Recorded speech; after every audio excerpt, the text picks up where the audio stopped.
오늘 저희들이 살펴볼 본문은 빌립보서 4장 4절로 7절 말씀입니다. 빌립보서 4장 4절로 7절 말씀. 하나님 말씀입니다. 주님 안에서 항상 기뻐하십시오. 다시 말합니다. 기뻐하십시오. 여러분의 관용을 모든 사람에게 알리십시오. 주님께서 가까이 오셨습니다. 아무것도 염려하지 말고 모든 일을 오직 기도와 간구로 하고 여러분이 바라는 것을 감사하는 마음으로 하나님께 아뢰십시오. 그리하여 사람의 헤아림을 뛰어넘는 하나님의 평화가 여러분의 마음과 생각을 그리스도 예수 안에서 지켜주실 것입니다. 아멘. 오늘 저희들이 살펴볼 주제는 기쁨이라는 것입니다. 기쁨이라는 주제는 아주 좋은 것입니다. 여러분들이 이미 다 아십니다. 모든 사람이 또한 원하는 것이기도 하고요. 그런데 문제는 우리가 항상 기뻐할 수 없다는 것이 문제죠. 그런데 오늘 본문을 보면 사도 바울은 항상 기뻐하라고 명령하고 있습니다. 저는 이 본문을 읽을 때 조금 이상한 생각이 들었습니다. 과연 기뻐하라는 명령이 타당한 것인가? 맞는 말인가? 여러분에게 기뻐하라고 한다고 해서 정말로 기뻐할 수 없는 조건이 있는 사람이 기뻐할까요? 불가능이죠. 그렇다면 우리는 언제 기뻐합니까? 우리에게 기뻐할 수밖에 없는 좋은 조건이 우리에게 주어졌을 때 우리는 기뻐합니다.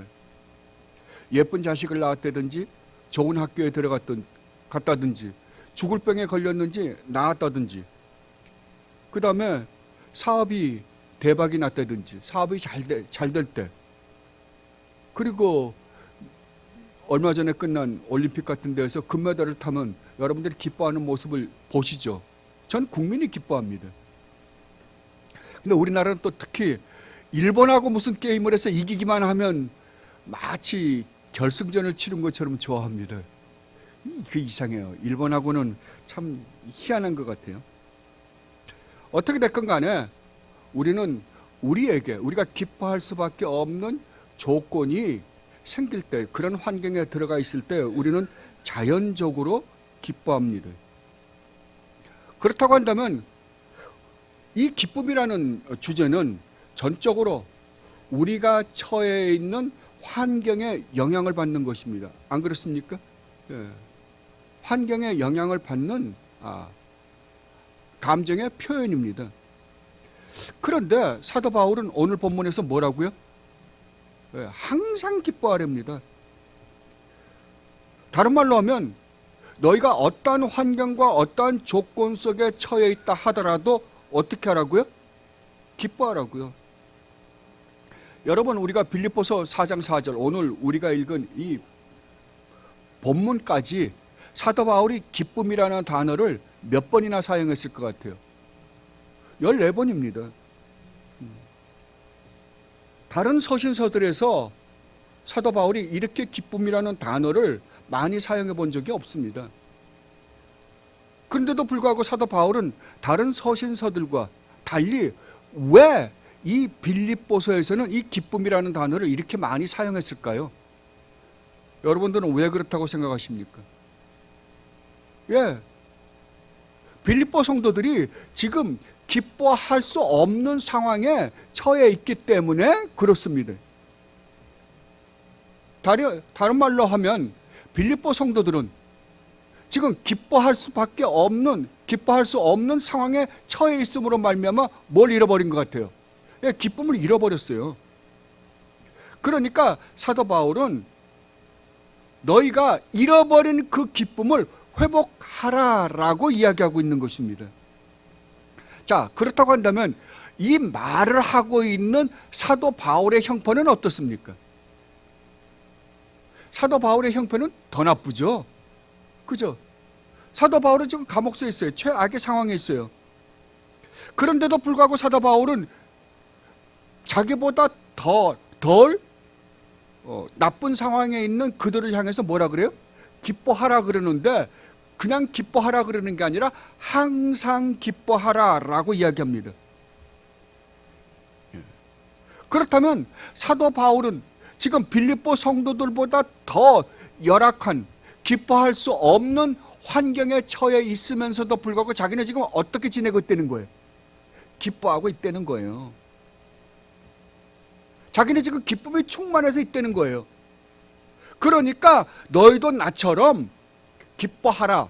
사도 바울이 그 전에 그러잖아요. 나를 본받아라 그러죠. 그러니까 나를 본받아서 내가 지금 너희보다 더 열악한 환경에서 기뻐할 수 없는, 전혀 기뻐할 수 없는 그런 환경에 처해 있는 내가 기뻐한 것처럼 너희도 기뻐해야 한다라고 이야기하는 거예요. 다른 말로 하면 너희가 성도가 맞다라고 한다면 너희는 비록 너희가 기뻐할 수 없는 환경에 처해 있지만 뭐라고요? 너희는 기뻐할 수밖에 없는 존재들이다 라고 이야기하는 것과 마찬가지입니다. 우리는 오늘 4절로 7절 말씀을 읽었습니다. 그러나 오늘 제가 설교는 4절 말씀 한 절만을 중심으로 해서 설교를 할 것입니다. 그렇다면 우리가 여기서 한 가지 살펴봐야 되는 것은 왜 성도는 기뻐할 수밖에 없는지, 거기에 대해서 오늘 제가 한번 살펴보고자 합니다. 여기에 제 설교를 듣고 있는 사람들 중에 저희 교회에서도 정말 지금 환경 자체가 절대 기뻐할 수 없는 그런 환경에 처해 계신 분들이 있을 것입니다. 어떤 분들은 병으로 말미암아 힘들어하시는 분도 계실 것이고, 어떤 분은 재정적인 문제로 힘들어하시는 분들도 계실 것이고, 어떤 분들은 또 자식이나 또 이런저런 일로 말미암아 기뻐할 수 없는 조건 속에 계신 분들이 있을 것입니다. 그러나 오늘 설교를 여러분들이 들으시고 정말 성도는 사도 바울이 최악의 상황에서도 기뻐할 수밖에 없었던 그 기쁨을 여러분들도 회복하셨으면 하는 마음입니다. 오늘 우리가 읽은 4절로 이 7절 말씀의 구조를 보면 아주 재밌습니다. 오늘 우리가 읽은 이 4절로 7절 말씀은 이 네 가지 명령으로 되어 있습니다. 4절에는 항상 기뻐하라 라고 사도 바울이 말씀하십니다. 그리고 5절에서는 너희 관용을 모든 사람에게 알려라. 6절에서는 아무것도 염려하지 말라. 또 6절 후반부에서는 오직 기도와 간구로 여러분이 바라는 것을 감사하는 마음으로 하나님께 아뢰라. 자, 그러니까 이 4절로 7절 말씀에 명령이 몇 개 나오는 거예요? 지금 제가 말씀을 드렸는데도 아무 말도 안 하면 4개죠. 그렇죠. 예. 4개의 명령으로 되어 있습니다. 그러니까 항상 사도 바울이 4가지의, 그러니까 우리가 성경을 읽을 때 여러분들이 굉장히 유시해서 봐야 되는 건, 사도들이 우리 보고 이렇게 하라라고 이야기합니다. 이렇게 하라라고 하는 것은 왜 하라 그러겠어요? 우리는 그렇게 할 수 있는 존재니까요. 다른 말로 하면 우리는 그렇게 살 수밖에 없는 존재이기 때문에 명령을 하는 거예요. 그런데 재미있는 것은 이 4가지 명령, 4가지 명령 중간에 5절에 주께서 가까우시니라 라는 말을 끼워 넣습니다. 그 안에 삽입시켜 놨어요. 근데 어떻게 삽입시켜 놨냐면 앞에 2개의 명령, 2개의 명령과 뒤에 3번째, 4번째 명령 가운데에 주께서 가까우시니라 라는 말을 집어넣습니다. 그러니까 이 주께서 가까우시니란 말은 양쪽에 첫 번째, 2번째 명령과 3번째, 4번째 명령을 이렇게 꽉 붙잡고 있는 것과 같습니다. 이 말은 다른 말로 하면 우리가 이 사도 바울이 말하는 모든 명령을 지키는 근거가 무엇인가? 주께서 가까우시기 때문에 우리는 그것을, 이 명령을 지킬 수밖에 없다라고 지금 말하고 있는 거예요. 그러니까 주께서 가까우시니라 라는 말이 사도 바울이 명령한 이 4개의 명령을 지킬 수 있는 근거가 되는 거겠죠. 그죠? 무슨 이야기인지 이해가 됩니까? 예. 그러니까 주께서 가까우시니라 라는 말의 의미를 알면 우리는 뭘 할 수 있는 거예요? 이 명령을 지킬 수 있는 거죠. 자, 그렇다고 한다면 주께서 가까우시니라는 말의 의미가 무엇인지에 대해서 우리는 알아야 할 것입니다. 이 주께서 가까우시니라라는 말의 의미를 제가 이거저것 찾다 보니까 김세원 박사님이 가장 잘 해석을 하지 않았나 싶습니다. 그래서 제가 그것을 그대로 읽어드릴게요. 김세원 박사님은 이 주께서 가까우시니라라는 이 의미를 시간적인 관점에서 또한 공간적인 관점, 2가지 관점에서 생각해 봐야 한다라고 말씀을 하셨어요. 자, 그러면 시간적인 의미는 무엇인가? 시간적인 의미는 주께서 곧 재림하시어 우리의 구원을 완성하신다는 것이다. 그러므로 그리스도인들은 이 세상의 고난들을 참고 기뻐하며 곧 사라져버릴 이 세상의 사물에 대해 서로 의견이 다르다고 다투지 말고 나에게 해를 가한 사람들에게도 관용하고 세상적인 일들에 대해서 염려하지 않고 도리어 기도에 전념하며 살 수 있는 것이다. 그러니까 시간적으로는 주님이 재림하시어 우리의 구원을 완성하실 것이기 때문에 우리는 어떻게 해야 된다?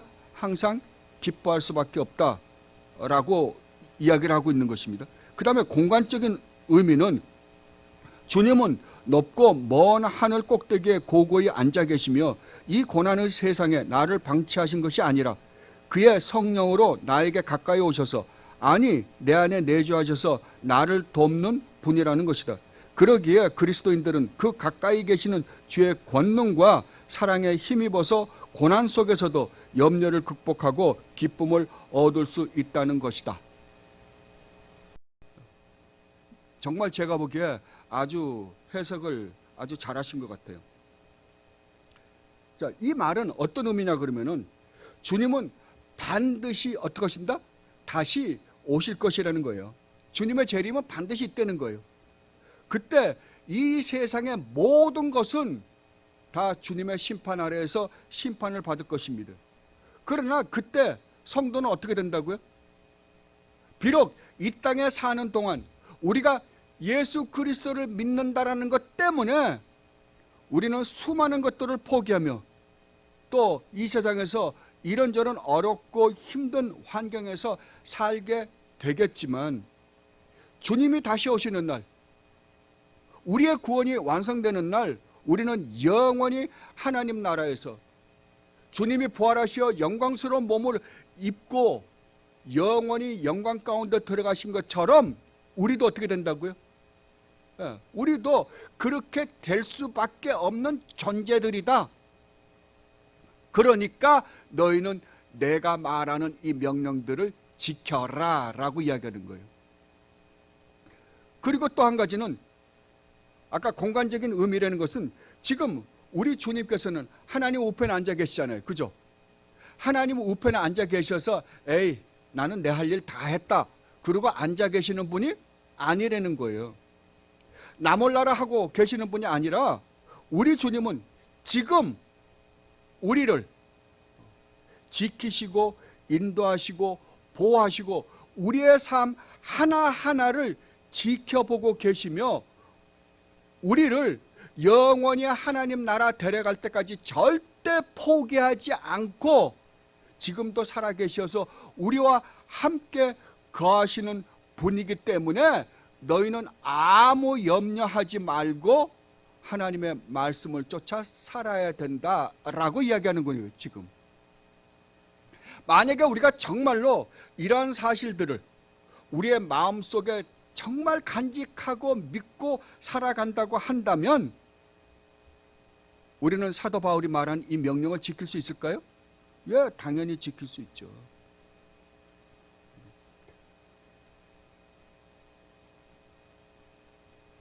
그래서 사도 바울은 너희가 이러한 의미들을 알고 정말 너희들이 이 세상을 살아간다고 한다면 너희들의 삶은 정말로 아름다울 수밖에 없을 것이다 라고 이야기하고 있는 것입니다. 자, 그렇다면 오늘 이것을 우리 머릿속에다 두고, 이러한 개념들을 여러분 머릿속에 두고 오늘 4절 말씀을 한 번 더 읽어보겠습니다. 그리고 4절 말씀을 우리가 한번 생각해 보도록 하겠습니다. 자, 4절 말씀. 주님 안에서 항상 기뻐하십시오. 다시 말합니다. 기뻐하십시오. 사도 바울은 우리에게 항상 기뻐하라, 내가 다시 말하는데 기뻐하라라고 말씀하십니다. 그런데 이 기쁨이 어디에서 주어진 기쁨이라고요? 주님 안에서만이 주어지고 누릴 수 있는 기쁨이라고 사도 바울은 말하고 있습니다. 자, 그렇다면 주님 안에서라는 말의 의미는 무엇일까요? 이것은 우리가 지난번에 4장 1절을 살펴볼 때 제가 여러분들에게 설명해 드렸던 것입니다. 그런데 아마 여러분들은 잊어먹으셨을 거예요. 그죠? 그래서 오늘 주님 안에서란 말을 제가 다시 한번 여러분들에게 설명해 드리겠습니다. 주님 안에서란 말은 쉽습니다. 우리 주님이 이 땅에 오셔서 십자가를 지시고 부활하심으로 사탄의 권세를 이기셨습니다. 그리고 이제 하나님 우편에서 만왕의 왕으로 만주의 주로 계십니다. 그러니까 이 세상은 지금 누가 다스리는 세상이에요? 외적으로 볼 때는 우리 주님이 아니죠. 외적으로 볼 때는 이 세상 각 나라의 주권자나 과학자나 이런저런 부분에서 지도자 역할을 하는 사람이 이 세상을 지금 끌고 가는 것처럼 보일 거예요. 그리고 영적으로는 여러분 보십시오. 이 세상을 보면 영적으로 이 세상이 바르게 가고 있는 것 같습니까? 아니면 더욱더 악하게 가고 있는 것 같습니까? 악하게 가고 있는 것 같죠? 그러면 우리 생각에는 세상에서는 지금 악이 승리하고 있는 모습처럼 보이잖아요. 그죠? 그러나 성경은 말씀하십니다. 우리가 눈으로 볼 때에는 사탄이 승리, 이 세상 통치자인 사탄이 승리하고 있는 것처럼 보일지 모르지만 절대 그렇지 않다는 거예요. 그 뒤에는 큰 틀에서 보면 결국 누가 뒤에서 다스리고 계신다고요?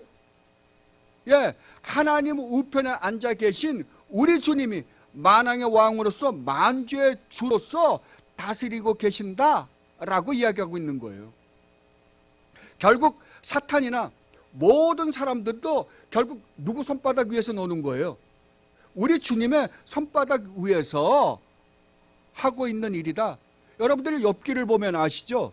욥기를 보면 사탄이 욥을 시험을 하죠. 그런데 그 시험을 어떻게 합니까? 하나님이 바운더리를 쳐놓고 이거는 넘어가지 마라, 이 안에서만 해라. 그리고 사탄에게 제한을 두고 일을 하게 하십니다. 예, 마찬가지입니다. 사탄은 지금 극성을 부리는 것 같은데 여러분들 계시록 12장에 보면 사탄이 이제 위에서 주님의 십자가를 지고 부활하시자 하늘에서 떨어졌어요.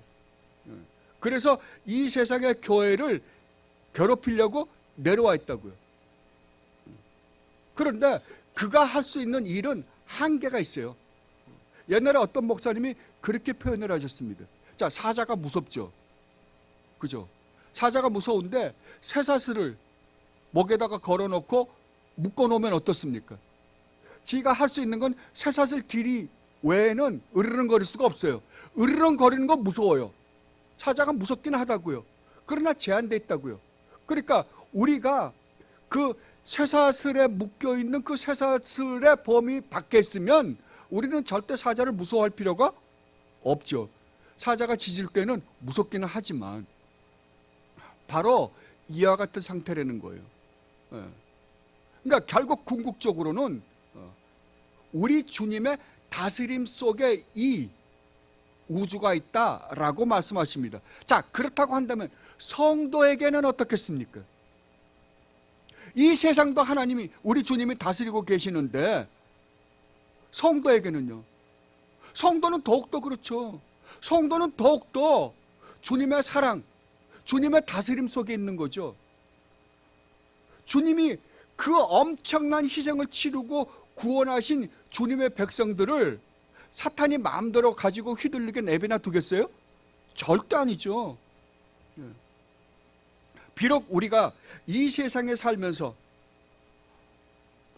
이런저런 일로 핍박도 받고 이런저런 일로 가난하게 되고 마치 도살당할 양같이 어려운 삶을 살게 될지는 모르지만 그거조차도 누구의 손 안에 있다고요? 우리 주님의 손 안에요.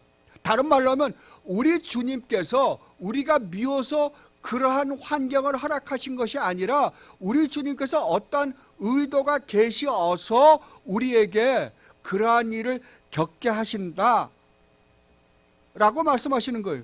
그러니까 성도는 주님의 절대적 주권 안에서 철저한 보호를 받고 있는 자들이다 라고 이야기하는 거예요. 이게 주님 안에서라는 말의 의미입니다. 그렇다면 성도는 왜 이 세상에 살면서, 이 세상 사람들은 그래도 세상에서 잘 먹고 잘 살아요. 잘 돼요. 그런데 평균적으로 보면 성도는 이 세상에서 잘 되질 않아요. 왜 안 될까요? 두 가지입니다. 첫째는 사탄이 가만히 있질 않아요. 사탄이 어떻게 해서든지 하나님 나라가 완성되는 것을 막아야 하니까. 사탄은 왜? 하나님 나라가 완성되는 순간 자기가 얼마나 엄청난, 얼마나 비참한 하나님의 심판을 받게 될지 사탄은 누구보다도 잘 알고 있어요.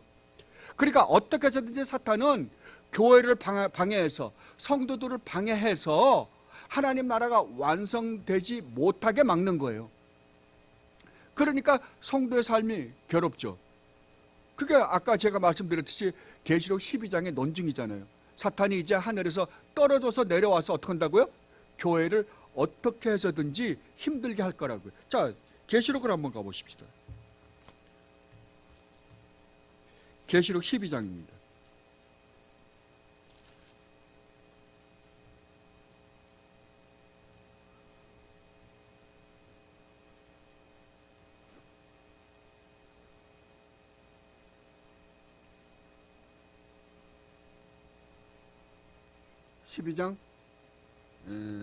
몇 절서부터 읽는 게 좋을까? 그냥 1절서부터 보십시다. 1절서부터 12절까지입니다.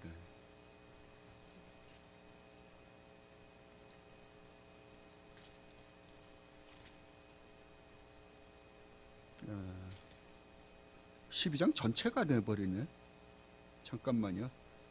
그러면 7절서부터 봅시다. 7절서부터. 그때 하늘에서 전쟁이 일어났습니다. 미가엘과 미가엘의 천사들은 영과 맞서서 싸웠습니다. 영과 영의 부하들이 이에 맞서서 싸웠지만 당해내지 못하였으므로 하늘에서는 더 이상 그들이 발붙일 자리가 없었습니다. 그래서 그 큰 영, 곧 그 옛뱀은 땅으로 내쫓겼습니다.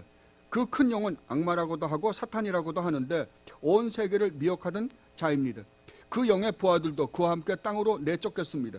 그때 내가 들으니 하늘에서 큰 음성이 이렇게 울려 나왔습니다. 이제 우리 하나님의 구원과 권능과 나라가 이루어지고 하나님이 세우신 그리스도의 권세가 나타났다.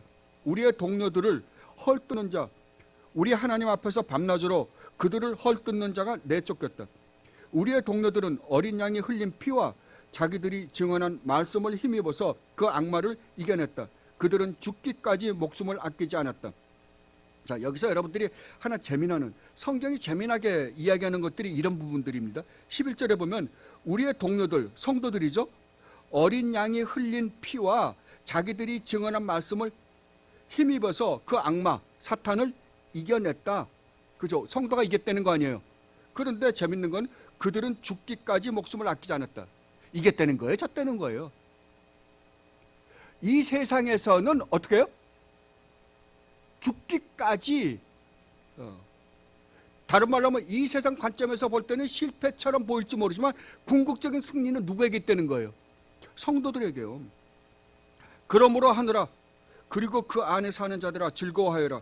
그러나 땅과 바다는 화가 있다.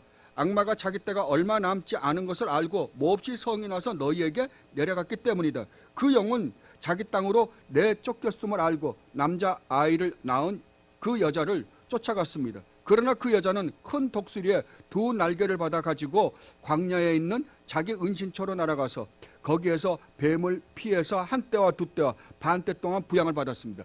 그러니까 자, 사탄은 내려와서 쫓겨나서 지금 교회를 괴롭히지만 교회는 철저한 하나님의 보호를 받는데 어디에서 받는다는 거예요? 광야에서요. 광야에서 보호를 받는다고 지금 이야기하고 있어요. 그 뱀은 그 여자의 등 뒤에다가 입에서 물을 강물과 같이 토해내서 강물로 그 여자를 휩쓸어 버리려고 하였습니다.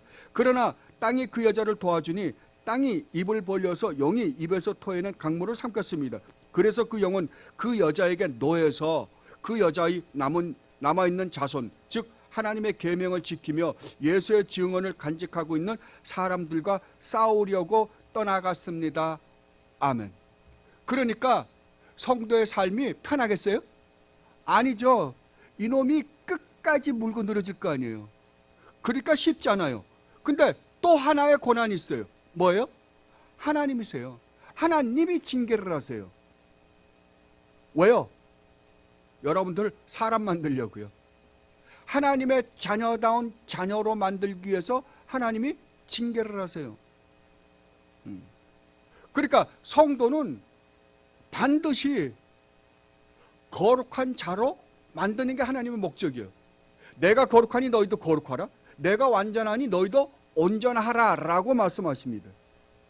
그러니까 성도는 이중고를 겪는 거예요. 왜요? 우리는 끊임없이 죄를 좋아하거든요. 그러니까 우리 주님은 어떻게 하세요? 죄 가운데서 우리를 구원했을 때에는 우리를 거룩하게 만들기 위해서 구원했는데 우리가 끊임없이 죄 가운데 살라 그러니까 어떻게 하겠어요? 자꾸만 거기서 눈을 돌려 거룩한 하나님 나라를 바라보게 해야 될 거 아니에요. 그래서 징계를 하신다라고 히브리서 기자가 말씀하시죠. 그래서 하나님의 징계가 없는 자가 뭐라고요? 사생하라고요. 하나님 자녀가 아니라고요. 그러니까 성도는 이 두 가지로 말미암아 끊임없는 고통 속에 있을 거예요. 그래서 이 세상 사는 게 쉽지가 않아요. 그래서 요한계시록에도 아까 그러잖아요. 결국 우리가 이기는데 이 세상에서 어떻게 한다고요? 죽는다고요. 죽는다고. 자, 이러한 성도는 그래서 주님의 그러한 가운데서도 주님의 철저한 보호 속, 주권적 보호 속에 있는 자들이 성도다 라고 성경은 이야기해요. 그것에 대해서 우리 주님과 사도 바울이 얼마나 이야기를 잘했는가 보세요. 자, 요한복음으로 한번 가보십시다.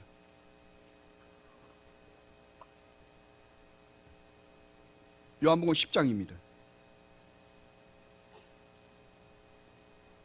10장 27절로 30절 말씀입니다.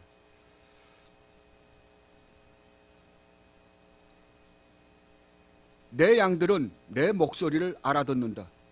나는 내 양들을 알고 내 양들은 나를 따른다. 참, 저는 이런 성경 구절을 읽을 때 너무 좋아요. 내 양들은 나를 안다. 나는 내 양들을 안다. 주님이 우리를 안대요. 주님의 새끼가 누군지 주님은 안 되는 거예요. 그러면 주님의 새끼인 우리를 주님께서 포기하겠어요? 우리 인간은 악한 자들이에요. 악한데도 자기 새끼는 사랑하잖아요. 그죠? 하물며 나일까 보냐 우리 주님이 그러시죠. 너희가 악한 아비일지라도 이렇게 저렇게 자식에게 좋은 걸 해줄 줄 아는데 하물며 나일까 보냐 라고 말씀하시죠. 나는 내 양들을 알고 내 양들은 나를 따른다. 나는 그들에게 영생을 준다. 그들은 영원토록 멸망치 아니할 것이요 또 아무도 그들을 내 손에서 빼앗아가지 못할 것이다. 그들을 나에게 주신 내 아버지는 만유보다도 더 크시다.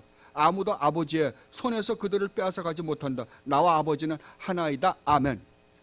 주님이 얼마나 확고부동하게 성도가 누구인가를 설명하는 거예요. 주님이 구원하신 하나님의 백성들은 주님이 절대 빼앗기지 않는다는 거예요.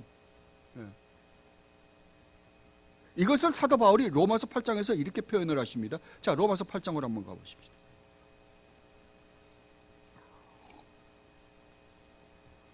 로마서 8장 35절로 39절 말씀입니다.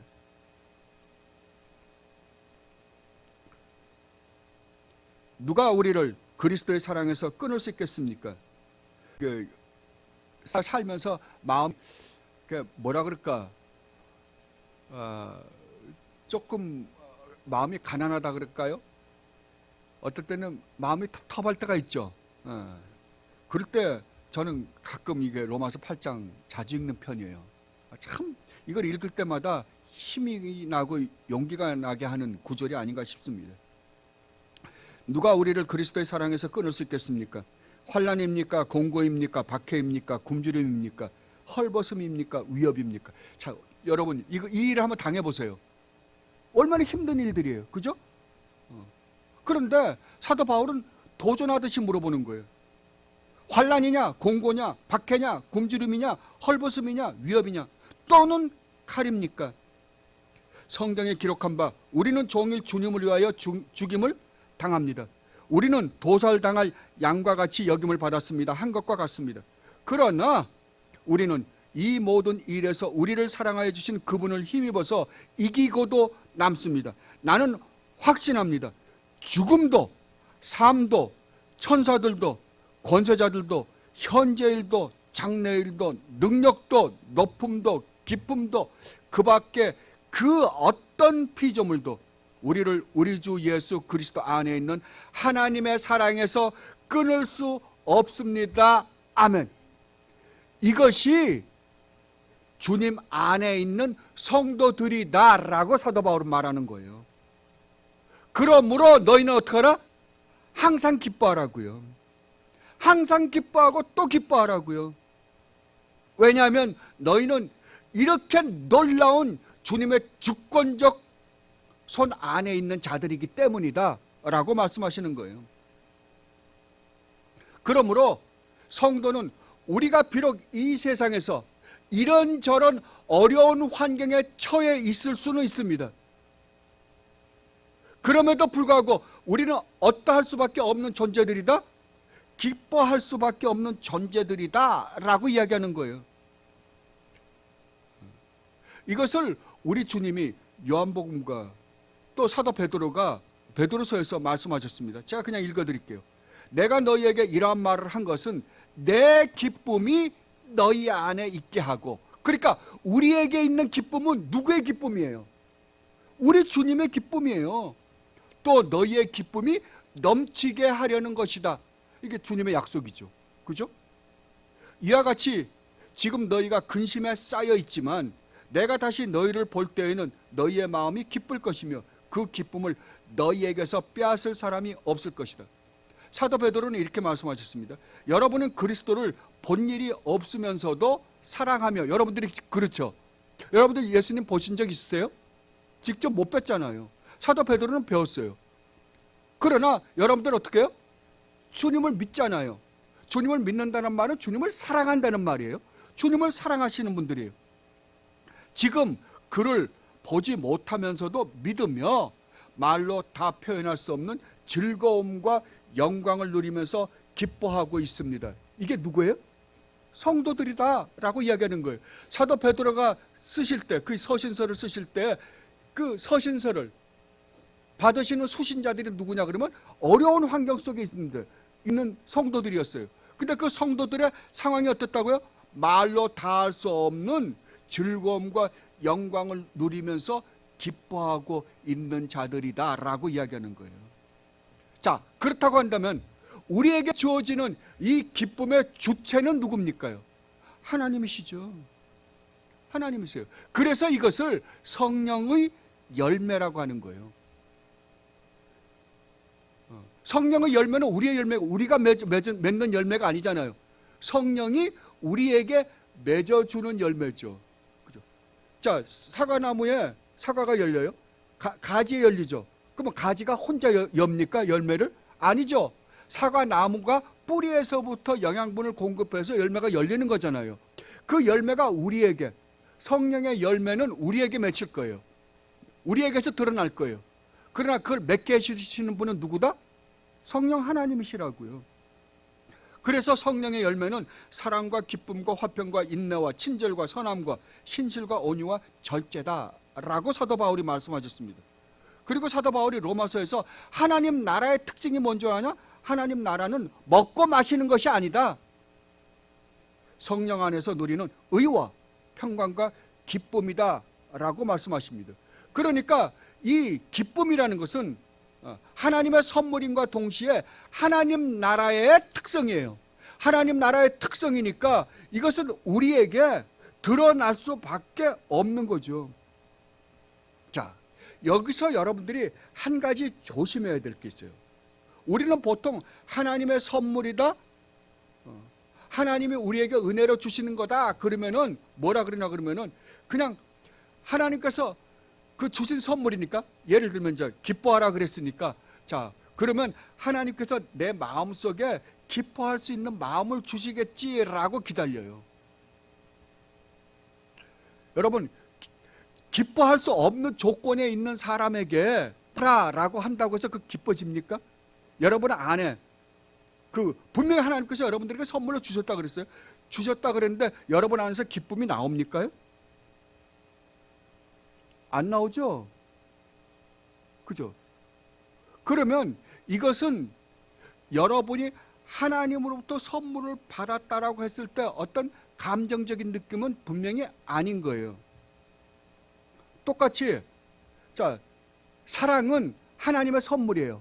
성령의 열매예요. 근데 성경은 재밌게도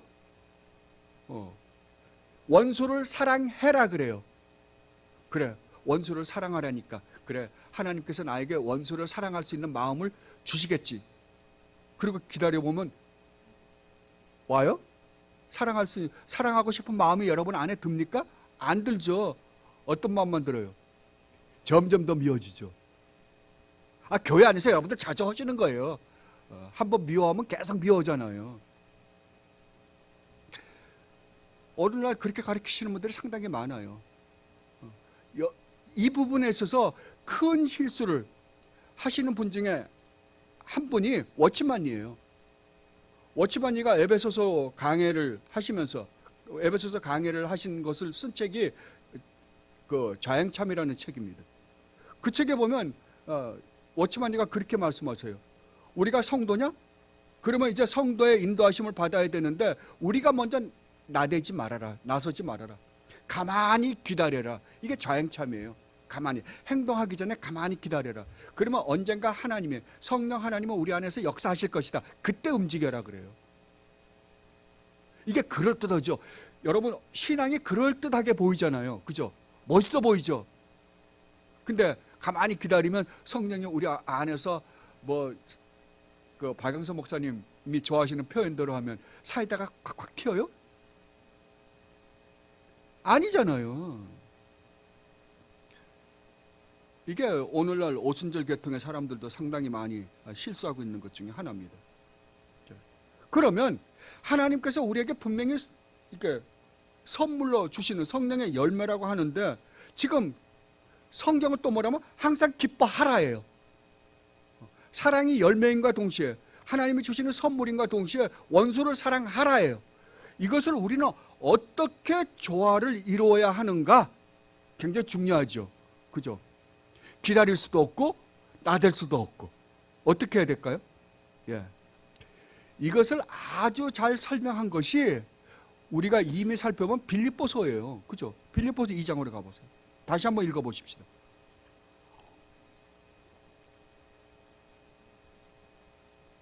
빌립보서 2장 12절로 13절 말씀입니다.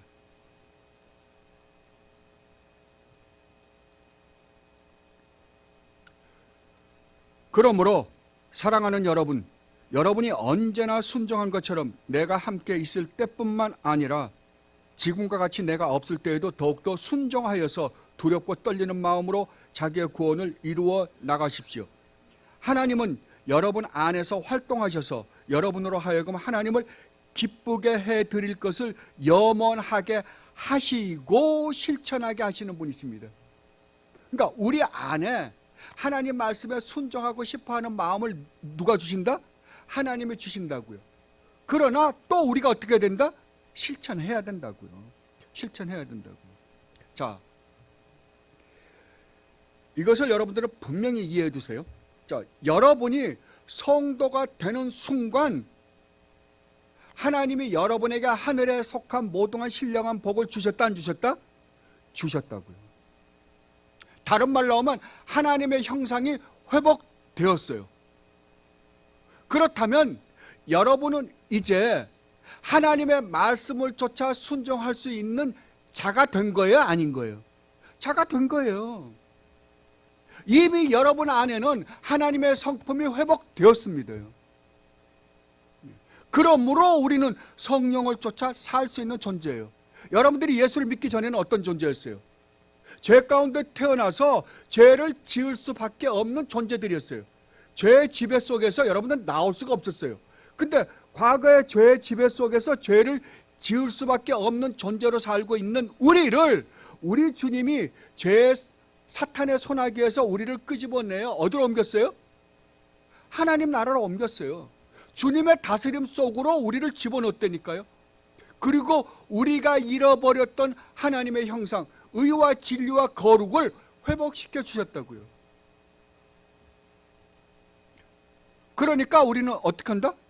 그 삶을 살 수밖에 없다고요. 살 수 있는 존재가 되었다고요. 그러니까 살아라, 원수를 사랑해라 라고 이야기하는 거예요. 이게 성도예요. 자, 그러면 성도가 얼마나 놀라운 존재인지를 제가 설명했어요. 자, 그렇다면 제가 한번 여러분들에게 여쭤볼게요. 자, 여러분들은 지금 기쁨을 누리고 있습니까?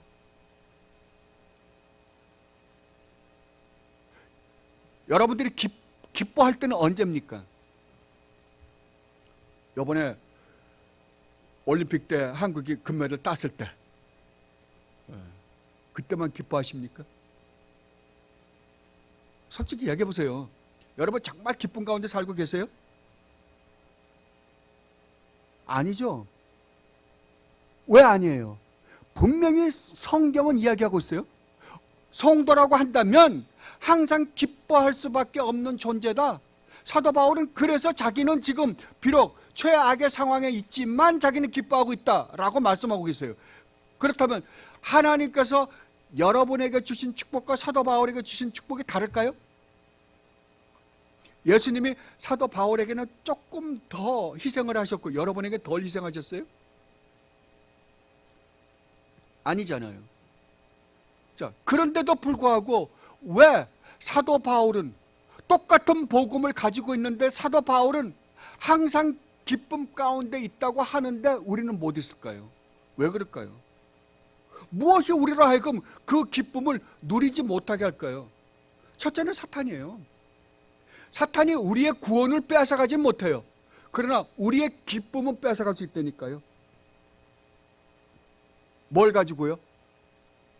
여러분들로 하여금 복음을 묵상하지 않게 함으로 말미암아. 저는 여러분들의 가장 큰 문제는 뭐냐 그러면 여러분들이 복음을 이해하고 있지 못하다는 거예요. 지식적으로는 이해를 해요. 그러나 이 복음이 정말 마음으로부터 이해가 안 된 거예요. 그러니까 기쁨을 못 느끼는 거예요. 마음으로부터 느끼지 못하게 하는 첫 번째가 뭔지 아세요? 죄예요. 여러분들이 얼마나 비참하고 더럽고 추악한 존재인지를 몰라요. 죄에 대해서 느끼지 못해요. 죄에 대한 심각함이 없어요. 죄에 대한 심각함이 없는데 어떻게 은혜를 할 수 있겠어요? 그죠? 찬송은 잘해요. 나 같은 죄인 살리신 주님을 눈물까지 흘려요. 근데 실질적으로는 내가 죄인이라는 걸 몰라요. 여러분, 정말 하나님 말씀 앞에서 내가 얼마나 더럽고 추한 존재인가를 아세요. 그걸 모르는 한 여러분들은 절대 이 기쁨을 누리지 못합니다. 이 복음의 기쁨을 절대 누리지 못해요. 여러분들은 철저하게 이 하나님의 말씀, 오늘 아침에 제가 지금 어제 오늘 그 요한복음을 한번 쭉 읽어봤거든요. 참 읽어보면서 어떻게 이런 축복이 있을 수 있는가 놀랄 정도예요. 근데 우리는 그러한 말씀을 묵상을 하는 것을 잃어버렸어요. 생각을 안 해요. 제가 여러분들에게 수없이 말씀드렸죠. 성경을 읽어라. 왜 대답을 안 하세요? 성경을 읽어라. 제가 그렇게 말씀했어요. 성경을 읽지 말라 그랬죠. 그러면 딴 사람들이 저 이상한 사람이네 그럴 거예요. 여러분들은 성경을 읽어요. 성경을 읽는 책이 아니에요. 성경은 어떤 책이다? 듣는 책이라고요. 쉐마예요. 하나님의 말씀을 들어야 돼. 이게 하나님 말씀이잖아요. 그러면 지금 하나님의 말씀하시면 여러분들은 무릎 꿇고 들어야 되는데 하나님 말씀을 듣는 게 아니라 읽는 데니까요? 아니에요. 들어야 되잖아요. 그때 여러분들은 하나님의 지금 말씀하시는 걸 무릎을 꿇고 들을 때 여러분들은 이 말씀이 얼마나 놀라운지를 안다고요. 근데 자꾸만 읽으려니까 오늘 10장 읽기로 했어. 그냥 10장 읽어. 9장밖에 못 읽었네. 그리고 10장 읽으면 뭐예요? 제발 성경을 필기하지 마세요. 성경을 쓰는 시간에 묵상하세요. 그거 쓰려면 얼마나 힘들어요. 이거 한번 다 쓰려면. 왜 써요 그거? 그래놓고 나중에 저는 성경을 한번 썼어요. So what? 썼는데 뭐 한 거? 썼는데 믿음이 좋아졌어요? 뭐가 나아졌어요? 아니잖아요. 그리고 여러분들이 하나님께 기도하지 않기 때문에 그래요. 왜 기도하지 않아요? 할 게 없어요. 왜 할 게 없어요? 자기가 죄인인 걸 모르니까 할 게 없는 거예요. 그죠? 여러분들이 정말 성경을 읽으면서 여러분들이 얼마나 무시무시한 죄인인가를 안다면 여러분들은 하나님을 의지하지 않고는 한순간도 살 수가 없어요. 하나님을 어떻게 의지해요? 기도로요. 어떻게 기도하지 않고 하나님을 의지하냐고요? 하나님 도와주시옵소서. 내 스스로는 아무것도 할 수 없습니다. 하나님의 도움이 없이는 난 살 수가 없습니다. 하나님. 근데 기도가 없는 성도가 어떻게 이 기쁨을 누릴 수 있겠냐고요. 그리고 주님과 바른 관계를 가지고 살지 않아요. 정말 내가 내 자신을 쳐서 복종하며 그 죄와 심각하게 싸워보질 않은 거예요. 그리고 주님께 의지를 하질 않아요. 주님께 전적으로 맡기지 않아요. 주님을 언제 부른지 압니까? 내가 할 것 다 해보고 내 힘으로 안 될 때만 의지해요. 아니에요. 여러분은 100% 주님만 의지하고 사셔야 돼요. 제가 항상 말씀드리지만 여러분의 삶의 의미와 목적이 누가 되어야 된다고요? 주님이세요. 주님이세요. 이 세상으로부터 오는 기쁨은 어떻습니까? 이 세상으로부터 오는 기쁨의 한계가 뭐예요? 여러분들이 뭔가 이 세상의 것을 목적했을 때 그걸 이루고 나면 기쁘죠? 없어지면요? 허무할 거예요. 그죠? 이 세상에서 여러분들이 이 세상의 것으로 누리는 거는 제한되어 있어요. 한계가 있어요. 그걸로는 절대 기쁨이 안 와요. 그런데 우리가 어떠한 환경과 어떠한 조건 속에 처해진다 하더라도 사도 바울처럼 최악의 상황에 처해 있다 하더라도 우리가 항상 기뻐할 수 있는 유일한 길은 뭐다? 복음이에요. 복음이에요. 정말 나 같은 걸 구원하기 위하여 하나님이신 성자 하나님이 이 땅에 인간의 몸을 입고 오셔서 나 같은 걸 구원해서 영원히 영광된 하나님 나라에서 살게 해주신 그 축복이 얼마나 놀라운가를 알 때, 그리고 그분이 살아계셔서 지금도 내 인생을 간섭하시고 나를 하나님의 자녀다운 자녀로 만들어 영원한 복된 하나님 나라에 살게 하기 위하여 지금도 나와 함께 계신다는 걸 여러분들이 알 때 여러분들은 정말로 항상 기뻐할 수밖에 없을 거예요. 참 제가 이 시편 23편에서 다윗이 이야기한 말 중에 이 말을 제일 좋아하는 편인데, 내가 비록 사망의 음침한 골짜기로 다닐지라도 내가 해받음을 전혀 두려워하지 않는 것은 주님께서 나와 함께 하시기 때문이다. 이게 뭐 때문에 그렇게 이런 고백을 할 수 있게 되었다고요? 시편 22편 때문에요. 시편 22편이 뭐예요? 나의 하나님, 나의 하나님, 어찌하여 나를 버리시나이까? 십자가 때문이에요. 그 십자가가 우리로 하여금 영원히 어떠한 환경과 어떠한 조건 속에 있다 하더라도 어떻게 할 수 있다? 기쁨 가운데 있게 할 수 있다고요. 오늘 우리는 성찬을 할 것입니다. 저는 이 성찬이 얼마나 복된 축복인지 여러분들이 깨닫기를 원합니다. 제가 말씀으로 복음을 전했습니다. 그러나 이 성찬은 우리 눈으로 직접 보는 겁니다. 그리고 주님이 직접 우리에게 주시는 거예요. 이것은 내가 너희를 위하여 십자가에서 찢긴 내 몸이다. 이것은 내가 십자가에서 흘린 내 피, 언약의 피다라고 주시는 거예요. 눈으로 보고 마시는 복음이에요. 이게 얼마나 복된 얼마나 엄청난 축복입니까? 이것을 우리는 그냥 어떤 한 행사로 받을 수 있습니까? 절대 없습니다. 만약에 이것을 여러분들이 아무 생각 없이 하나의 교회에서 행하는 행사로 받는다면 여러분은 십자가를 모독하는 거예요. 십자가를 무시하고 멸시하는 거예요. 안 됩니다. 차라리 그럴 바에는 받지 마십시오.